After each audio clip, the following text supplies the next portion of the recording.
President Tinubu makes Ogoni leaders resumption of oil exploration in Ogoniland priority.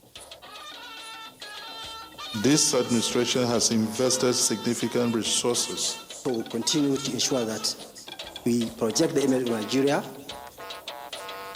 Federal government presents scorecard and strategies on ending terrorism and violent crimes at Maiden Financial Integrity Summit.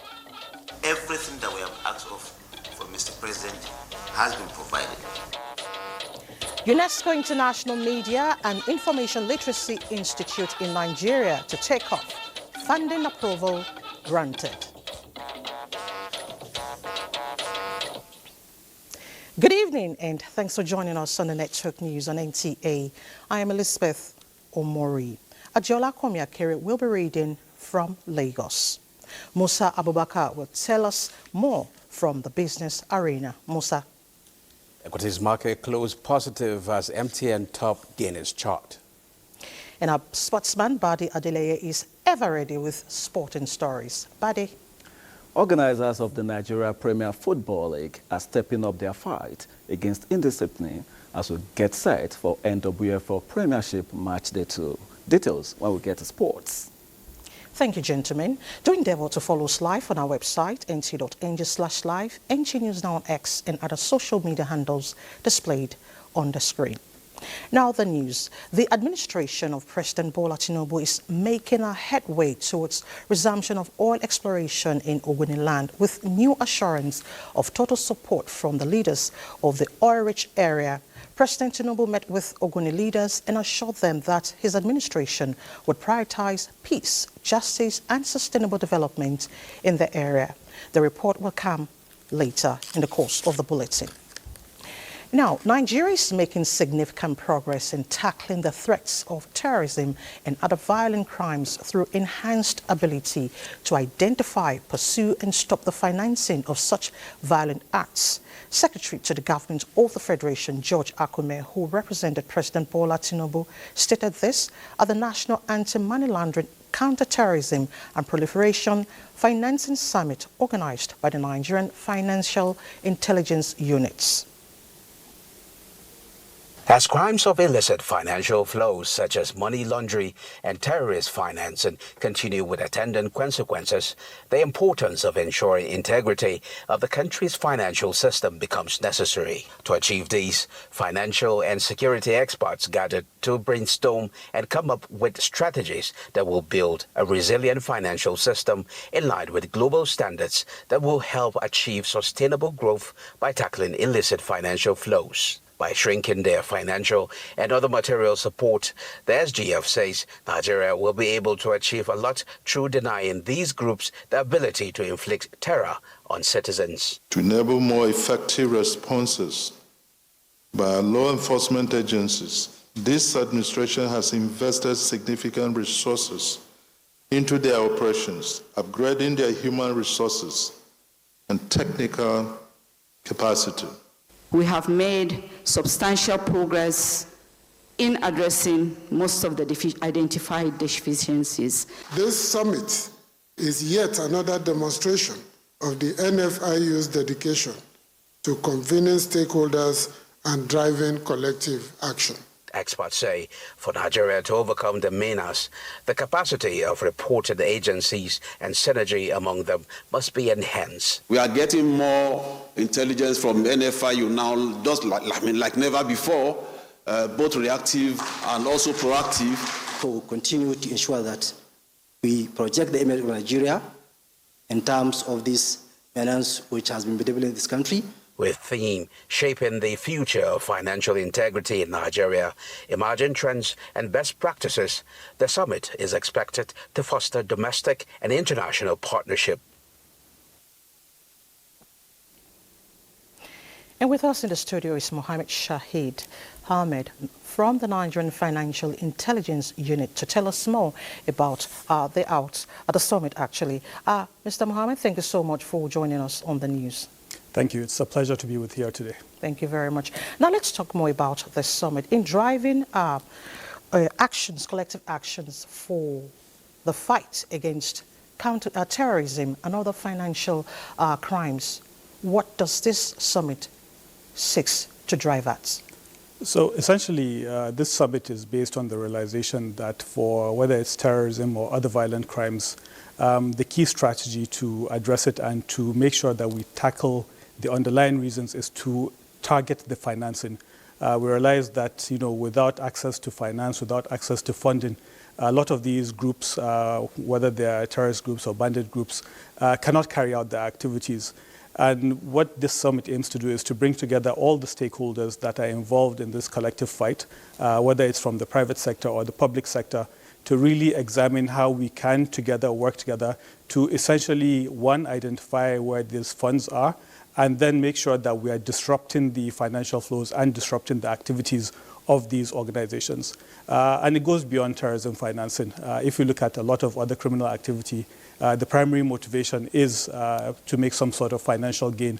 And really, the best way to address these crimes is to make sure that you are denying the perpetrators access to the finance, whether it's used to perpetrate their crimes or as a proceeds from the crimes they commit. Okay. In your own definition of illicit financial flows, why do they pose so much threats? Why do people still engage in this despite advocacies? Well, I mean, man is an economic being. Essentially, criminal activity is there because you are trying to make some sort of gain out of it. And, we have a lot of laws in Nigeria. And I think what we are trying to do through this summit and through the efforts of the various law enforcement agencies and the various stakeholder agencies is to make it as difficult as possible for anyone that is involved in crime to benefit from the proceeds of that crime. And this involves things like making sure that you are working with the financial sector so that if these funds are coming, whether into the banks or other institutions, we identify those funds, they are reported to the right entities. If these funds are being invested in areas, for instance, such as real estate or other sectors, we work together with the supervisory agencies to ensure that the operators in this sector are also reporting these activities. So it is a holistic approach that we're taking now, thanks to the efforts of all the heads of the agencies, the legislature and the judiciary, who have all stepped up and really identified this as a serious issue for Nigeria. And we're all taking very, very strategic steps to address these illicit financial flows. Okay, still in financial flows, how do they intersect with terrorism financing globally? So, like I said, funding is the lifeblood of any terrorist organization. If they don't have funds, they cannot carry out their activity. And really, if you look at the best strategies for tackling terrorism, it is through what we call parallel financial investigations.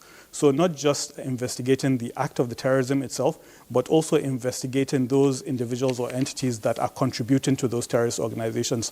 And this is the work that is being done by the NFIU, but also by other stakeholders. For instance, we have the National Counterterrorism Center, which is based in the Office of the National Security Advisor, that has a coordinated role in this area. And they're really bringing together all the stakeholders so that we can work together, starting from the point of making sure that those funds are identified, those funds are investigated, and those actions are prosecuted.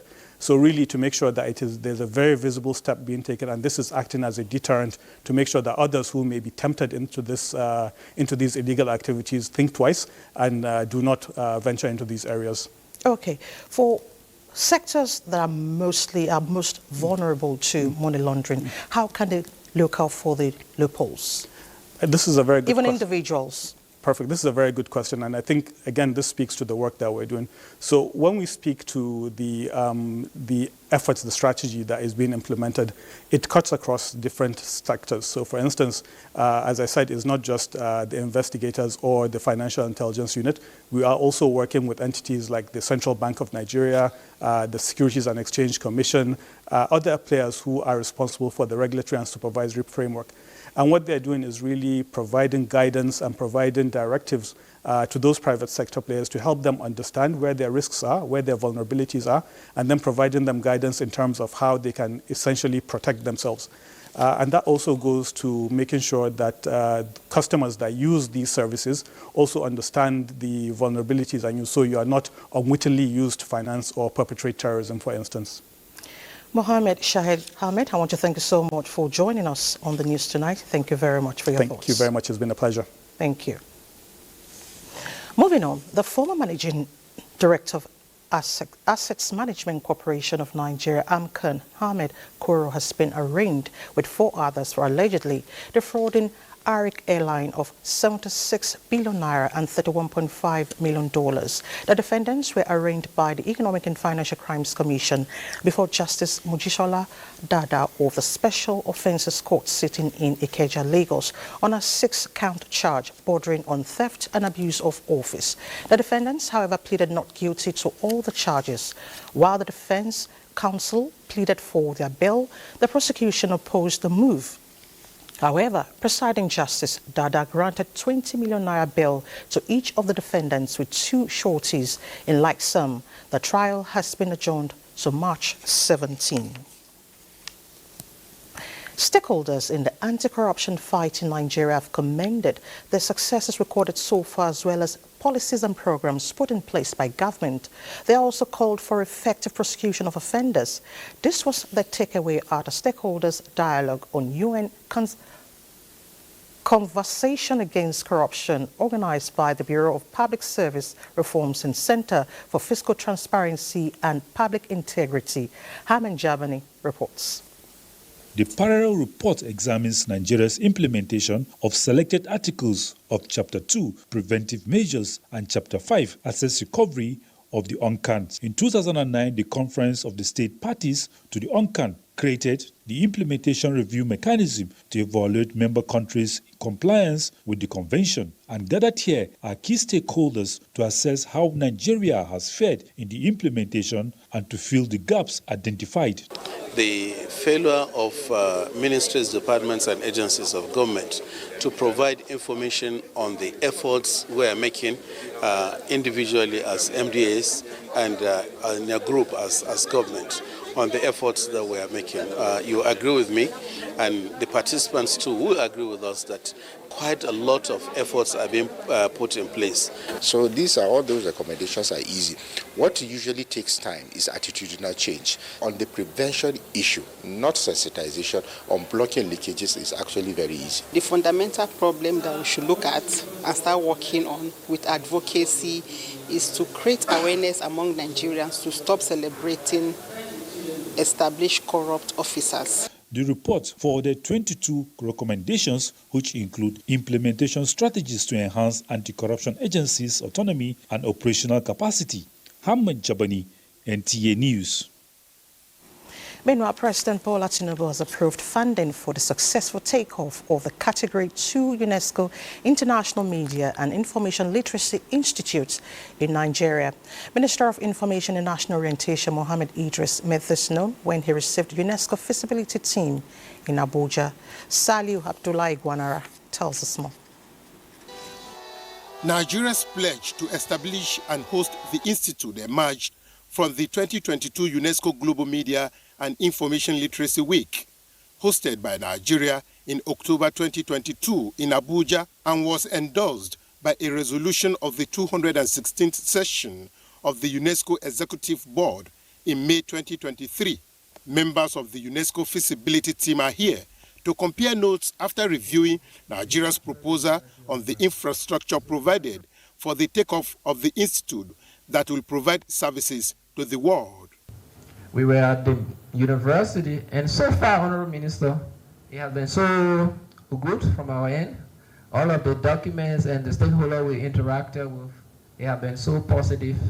Minister of Information and National Orientation Mohammed Idris acknowledged UNESCO's desire to continue to support the country to explore its potential in developing its information and communication space.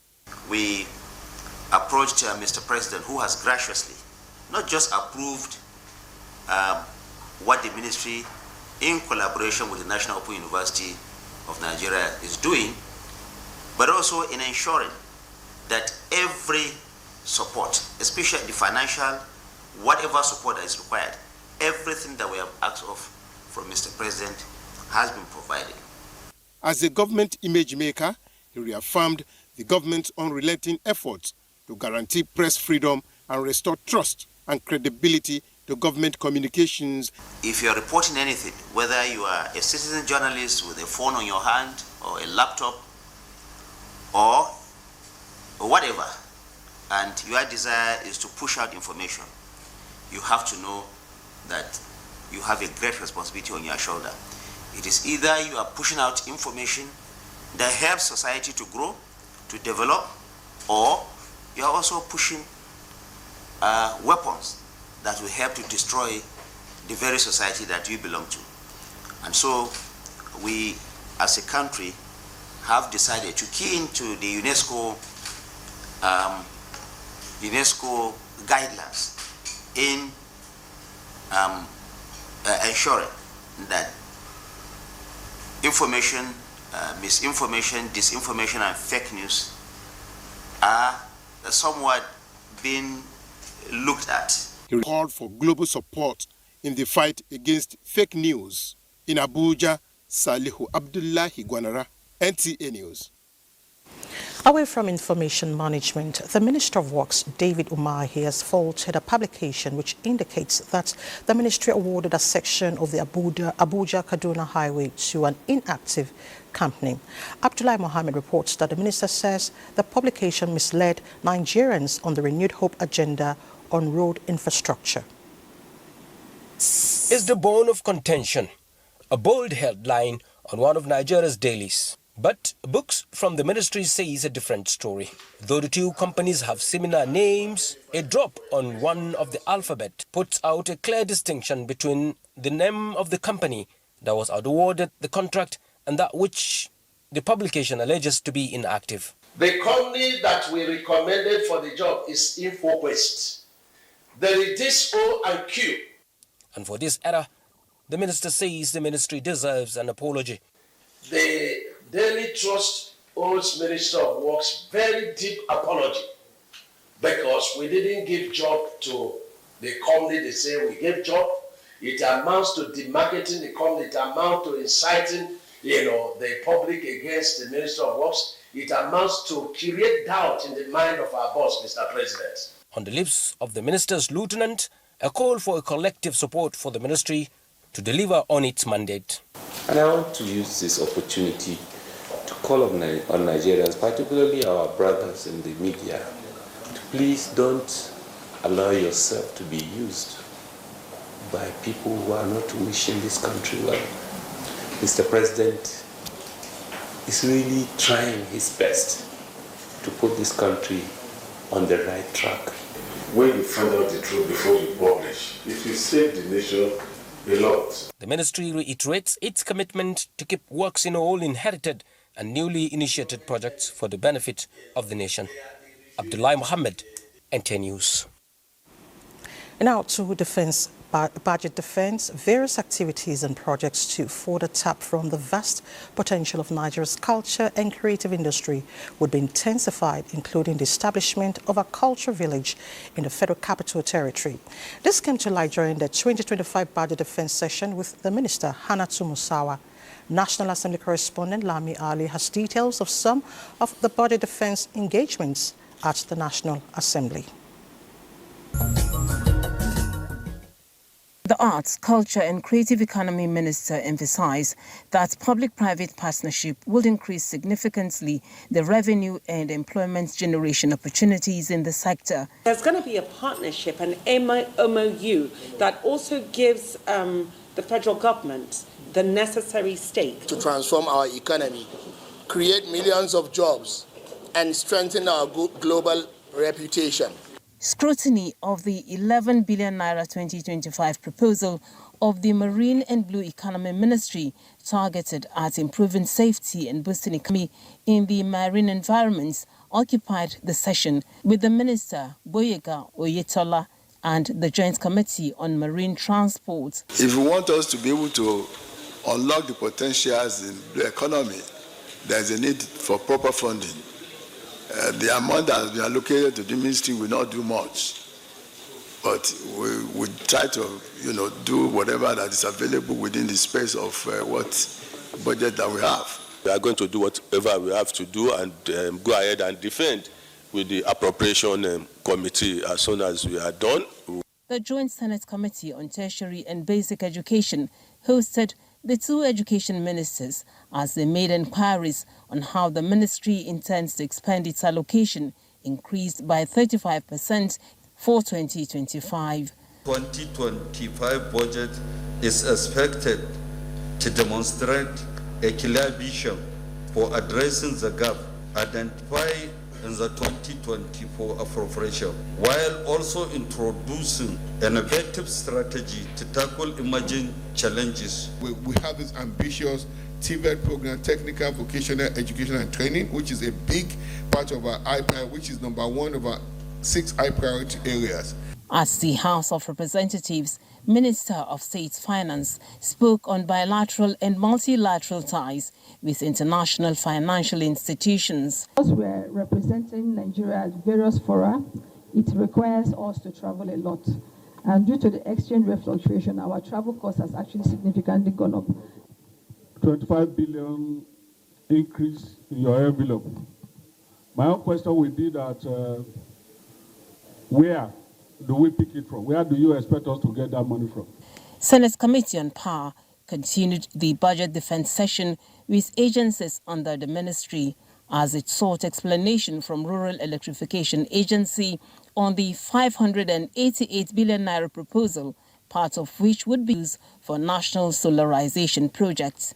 We have been able to secure 50-something billion out of, that's like 25% of your money. And you are expecting that the rest will adequately be paid. There's a provision of 100 billion for national public sector solarization, a new initiative of the federal government under the leadership of Mr. President, which was designed specifically to reduce cost of governance in Nigeria.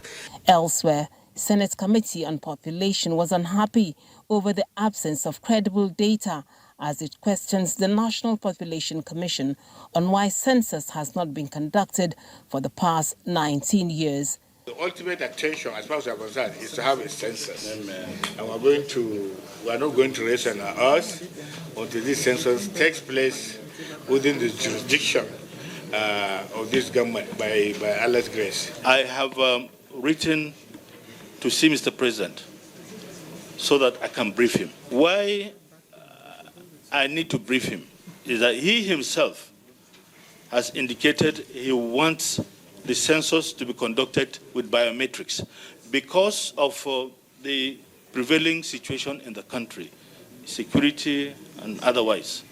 Management of Nigeria Hydrological Services Agency and the Nigeria Geological Survey Agency were also at the National Assembly to defend their fiscal proposal for 2025. From its inception, when it was enacted, it was unable to access the takeoff grant. So the agency since then has been lingering and facing financial constraints. This committee, from what my members said, unanimously, we frown at the amount being provided for the agency. Investors don't come. It is we that have classified and did the blocking and did the reserve estimate, and we are now calling investors.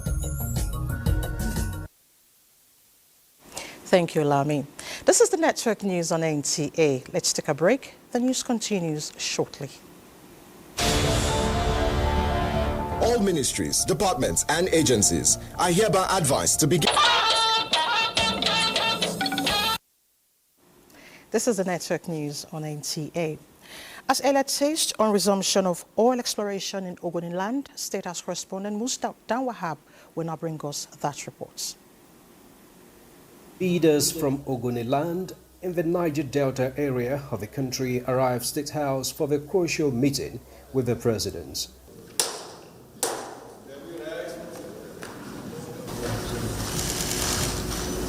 The presence of the high-ranking members of the delegation led by the River State Governor Siminalayi Fubara underscores the import of the visit. The health of the oil-rich area and the wealth of the nation are at stake. A civil unrest had halted oil exploration in the area for decades. But then, the current administration has soon and consistently too indicated interest to heal the wounds of the past. Even though we have other options and we can leave the oil and gas on the ground and abandon the community. That is not a better option. Collectively, we belong in this country. We are all responsible. We cannot in any way rewrite the history, but we can correct some anomalies going forward.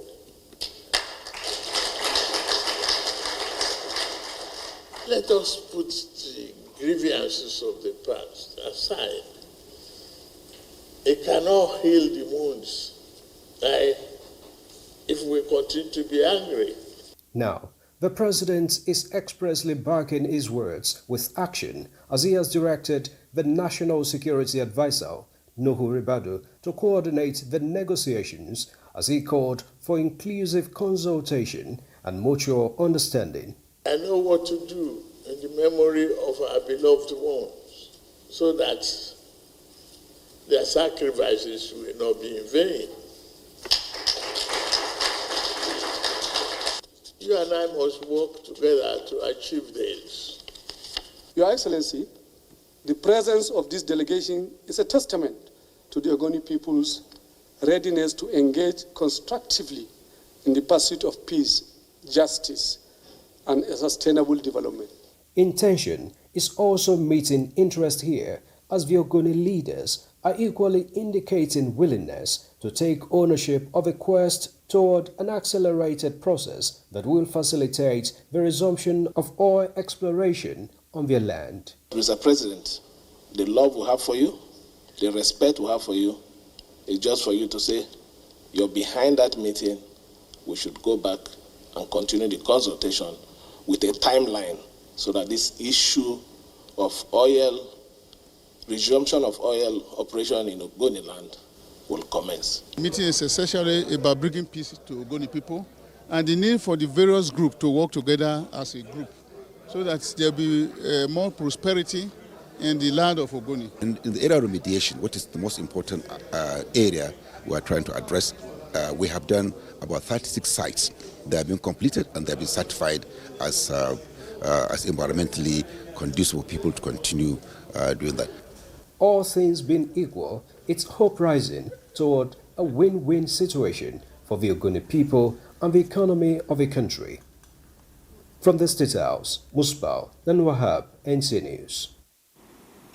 Talking health, the Coordinating Minister of Health and Social Welfare, Professor Mohammed Ali Patti, says the global health ecosystem presently underemphasizes women's health as a significant investment opportunity, saying Nigeria places it at the forefront of Nigeria Health Sector Renewal Investment Initiative. During a session at the World Economic Forum in Davos, Switzerland, the Coordinating Minister says Nigeria's newly unveiled National Health Fellows Program is designed to bring young women to the forefront of health sector leadership as a primary national health focus. You can't get through that without looking at reproductive, maternal, newborn, and child health. So focusing on that, expanding our primary healthcare system, training our frontline health workers, more than 53,000 of them, thousands of primary healthcare centers revitalized, but also dealing with financial protection, because many women don't access services because they cannot afford them. Taking that barrier out, whether it's for reproductive health services, antenatal care. The high-level meeting also had officials from UNICEF and Seismins Healthineers in attendance. Now, the Federal Ministry of Livestock Development has confirmed the outbreak of anthrax in Zamfara State, caused by the bacterium Bacillium anthracis, zoonotic disease that can affect cattle, sheep, goats, horses, wildlife, and even humans.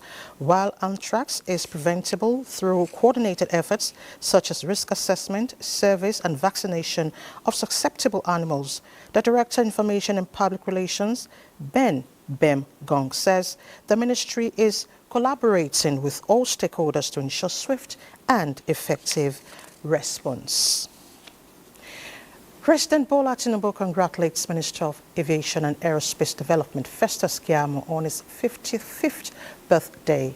In a statement signed by the Special Advisor to the President on Information and Strategy, Bayo Onanuga, President Tinubu commends the learned silk for his commitment to the aviation success and transforming Nigeria's aviation sector into one that is safe, efficient and customer-focused.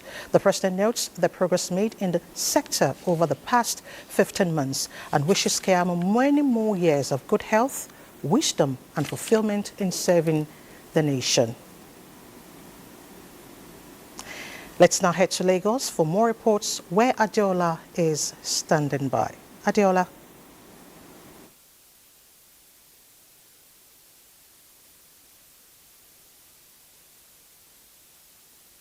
Where Adeola? Stanbic IBTC Holdings PLC management has given reasons for raising up to 150 billion naira capital through rights issue. Bolaji Hakim reports that this came to the fore at a media parley tagged Stanbic IBTC Facts Behind the Issue.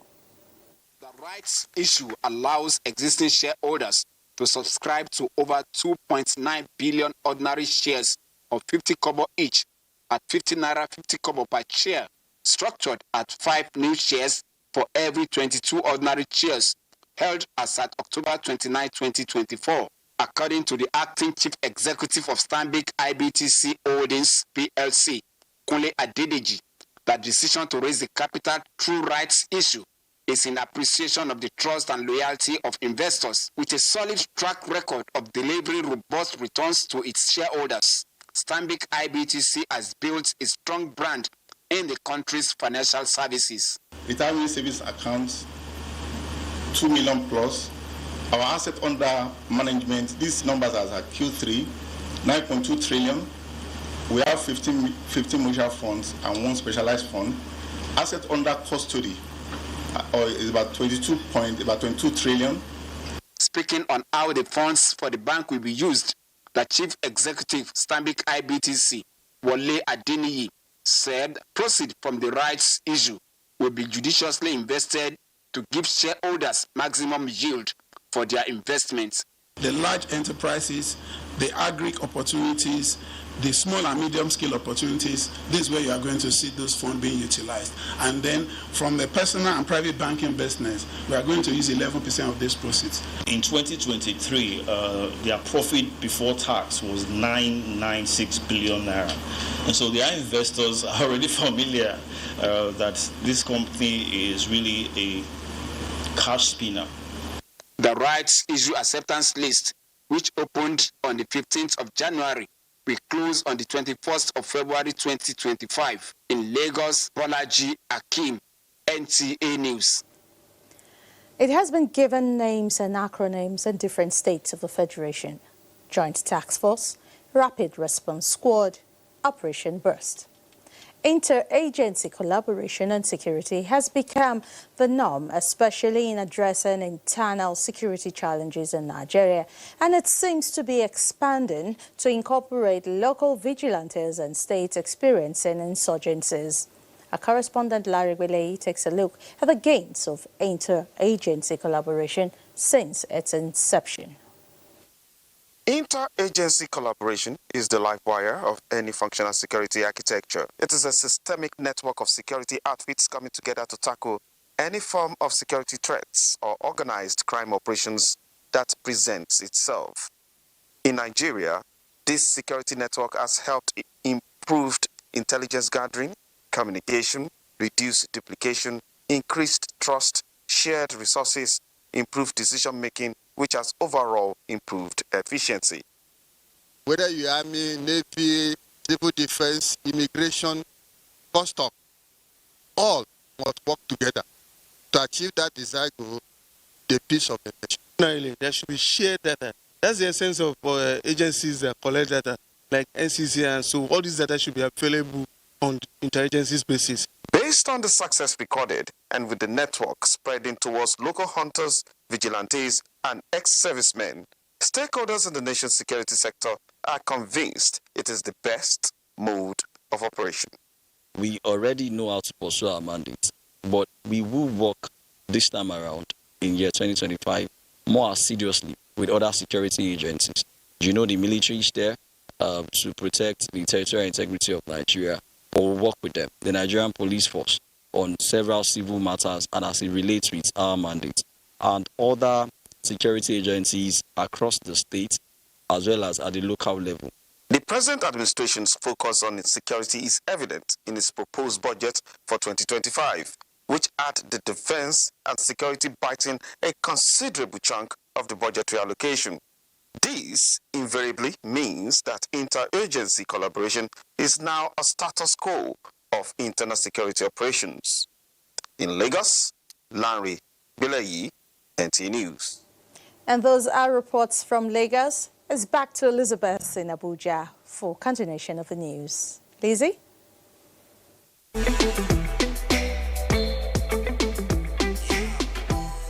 Of Nigeria's growing investment climate with limitless opportunities.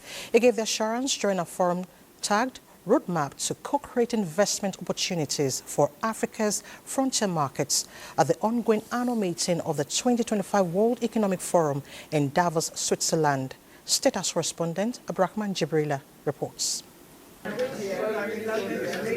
A session focused on the humanitarian and resilience investing roadmap for Africa. Nigeria ready to make bold statement at the global business platform with modernization and robust investments with assurances that the Tinubu administration is working to make the nation an investment destination in Africa. Vice President Kashim Shettima acknowledged that the nation may still have certain deficits, but is looking up to the African Continental Free Trade Area to address the challenges. And hope springs eternal from the hearts of men and women. And I am an eternal optimist. Beyond being a politician, I am an optimist. And I believe that the future belongs to Africa. Nigeria's population is 230 million. It might interest you, Your Excellencies, to know that the average age of the Nigerian nation is 16.9. The same thing prevails in Somalia, same thing in the whole of Africa. So what are we going to do with this anticipated demographic bulge? Do we turn them into demographic dividends? Or are they going to be the demographic disaster that will consume all of us? But I believe with your partnership, and we as African leaders, if we can wear our thinking caps and come up with robust solutions in partnership with the global community.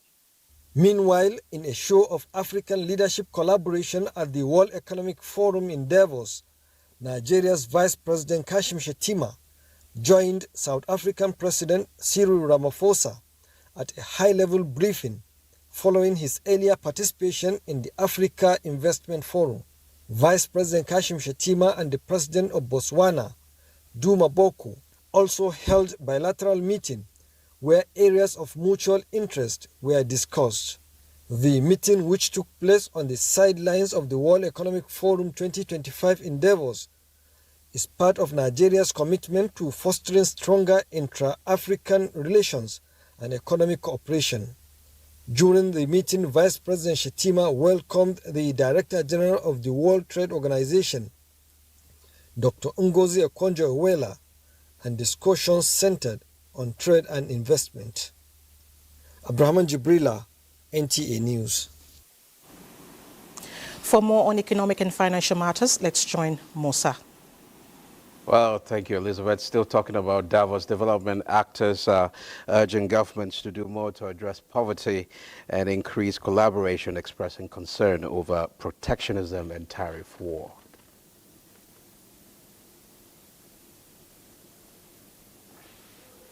Coming down globally, yes, the central bankers have done a good job, but there's still a lot to do.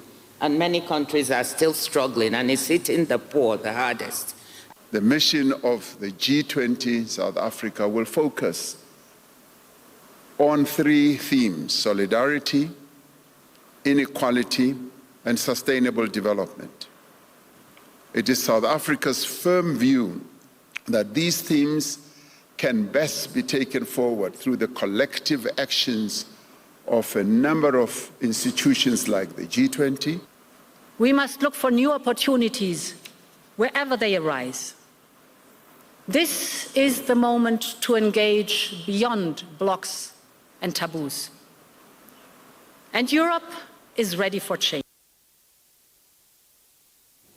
And now to energy. Oil prices declined on Tuesday following U.S. President Donald Trump's declaration of a national energy emergency on his first day in office, fueling concerns about increased U.S. production in an already oversupplied market. Brent crude futures dropped by 89 cents or 1.1%, trading at $79.26 per barrel. Meanwhile, U.S. West Texas Intermediate crude futures for February delivery set to expire after Tuesday's settlement fell by 2.1% to $76.21 per barrel. The equities market extend positive sentiment to Tuesday, building on gains recorded in previous sessions.